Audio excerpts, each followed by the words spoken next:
جب اپنے دل صاف رکھیں گے تو دل پھر آئینے کی مانت ہوگا، پھر اس آئینے میں دیکھیں گے تو پھر خیر ہی نظر آئے گی۔ تو جب آئینہ ہی دھندلا کر لیا تو پھر کیا دکھائی دے گا؟ اس لیے اپنے دل کو ستھرا کریں، اپنے دل کو پاک کریں، پھر اپنے دل کے آئینے میں تمہیں ہر کوئی اچھا ہی دکھائی دے گا نا۔ کس کو پتھر مارے ناصر کون پرایا ہے، دل کے شیش محل میں ایک ایک چہرہ اپنا لگتا ہے۔ تو پھر دل مصفا ہو گیا، دل مزکا ہو گیا، تو پھر جو ہے وہ پاکیزگی ہی پاکیزگی ہے، نور ہی نور ہے۔ خشیت الہی جب بندہ مومن کے اندر اتر آتی ہے تو پھر اس کا اندر سنورنے لگ جاتا ہے۔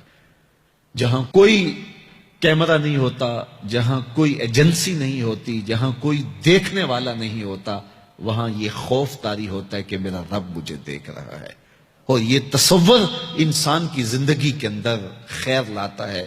خشیت الہی باطن کو نکھارتی ہے، سجدوں میں لذت پیدا کرتی ہے، رکوع اور قیام میں سرور پیدا کرتی ہے، یہ نیتوں کے اندر خلوص اور للہیت پیدا کرتی ہے، یہ تمہارے اعمال کے اندر حسن پیدا کرے گی۔ اگر اللہ کی خشیت باطن میں نہیں ہے تو کھوکھلے عمل ہوں گے، ریا ان پر مسلط ہو جائے گی، دکھلاوا آ جائے گا، عجب آ جائے گا۔ ہم تو نماز پڑھنے لگ جائیں تو بے نمازیوں کو حقیر سمجھنے لگ جاتے ہیں۔ وہ کیسی نماز ہے جس نے ہمیں تکبر میں مبتلا کر دیا، جس نے ہمارے دماغ میں غرور بھر دیا، ہمیں لوگ بونے بونے اور چھوٹے چھوٹے دکھائی دینے لگے اگر ہم نے جو ہے وہ چند سجدے کر لیے۔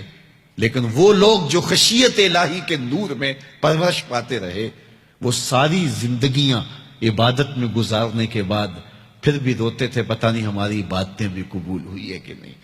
حضرت سری سختی رضی اللہ تعالی عنہ دن میں کئی بار آئینہ دیکھتے تھے اور اپنے چہرے پہ ہاتھ پھیر کے دیکھتے تھے، کہیں میرے گناہوں کے سبب سے میرا چہرہ سیاہ تو نہیں ہو گیا۔ حضرت جنید بغدادی کے سکے ماموں لگتے ہیں، فرماتے ایک دن حضرت سری سختی نے مجھے نصیحتیں کی، ایک نصیحت کی تو میرے پاؤں تلے سے زمین نکل گئی۔ کہنے لگے بیٹا جب میں مر جاؤں تو مجھے بغداد سے باہر دفن کرنا۔ تو میں نے کہا کہ حضرت لوگ تو بغداد میں دفن ہونے کو ترستے ہیں، تو آپ کہتے ہیں مجھے بغداد سے باہر دفن کرنا؟ تو حضرت سری سختی رضی اللہ تعالیٰ عنہ فرمانے لگے کہ اے جنید میں ڈرتا ہوں میری بدعمالیوں کی وجہ سے بغداد کی مٹی مجھے قبول کرنے سے انکار نہ کر دے۔ یہ وہ لوگ تھے تتجافا جنوبہم عن المضاجع، جن کی کروٹیں خوف و طمع میں بستروں سے الگ رہتی تھی اور اللہ کو پکارا کرتے تھے، راتوں کی تنہائیوں میں اٹھ اٹھ کے راتوں کو آباد رکھا کرتے تھے۔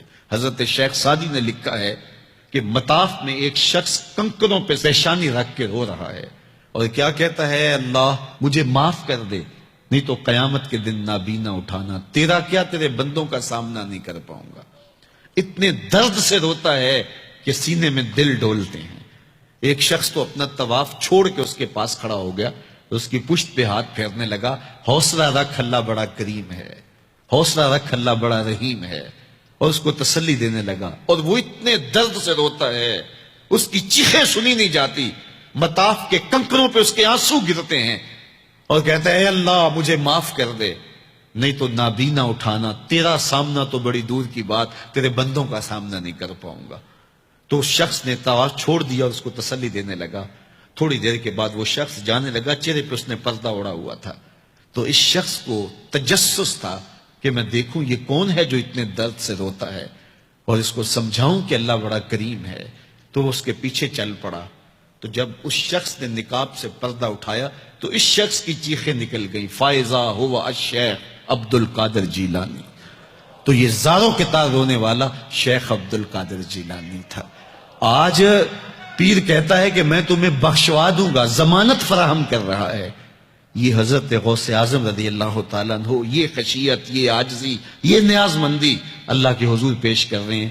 جب تک خشیت کا یہ عالم بندے کے اوپر طاری نہیں ہوتا اتنی دیر تک اس کے عمل اس کے اندر عجز پیدا نہیں کریں گے، عجب پیدا کریں گے، ریاکاری پیدا کریں گے، تصنع پیدا کریں گے، وہ لوگوں کو حقیر سمجھنے لگ جائے گا۔ اور اس کائنات میں اس سے بڑا کیا جرم ہو کہ کوئی کسی کو حقیر سمجھے؟ تو کسی کو حقیر مت سمجھو، اپنے اعمال کا کیا یقین ہے کہ وہ قبول ہوئے کہ نہیں ہوئے؟